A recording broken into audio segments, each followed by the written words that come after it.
Also, these battle groups are now actually there. We are increasing, they are becoming more and more integrated and more operational. But the forces are already, also at least to a large extent, already there. And they're going to be NATO multinational battle groups. There will be, of course, an important component of the national home defense forces will be part of the battle group, but then there will be other NATO allies also contributing forces.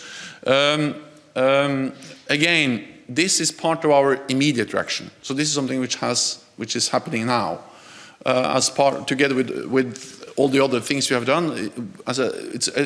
It's hundreds of thousands of NATO troops on heightened alert, roughly 100,000 US troops in Europe now, many of them in the eastern part of the alliance. And that is significantly more than before the crisis. And then around 40,000 troops on the direct NATO command. And all of this is the immediate response to the Russian invasion of Ukraine. We will have that in place as long as necessary. But in parallel with that, we have started the process to reset for the long term our deterrence and defense.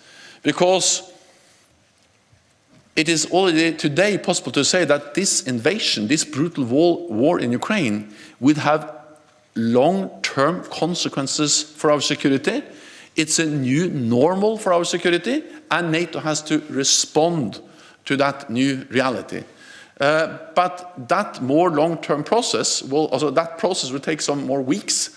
But we can do that because we already have implemented a significant reinforcement of our presence in the east, and in parallel that we are addressing more long-term changes, including, most likely, significant increased presence in the air, on land, at sea, in the eastern part of the alliance. Okay.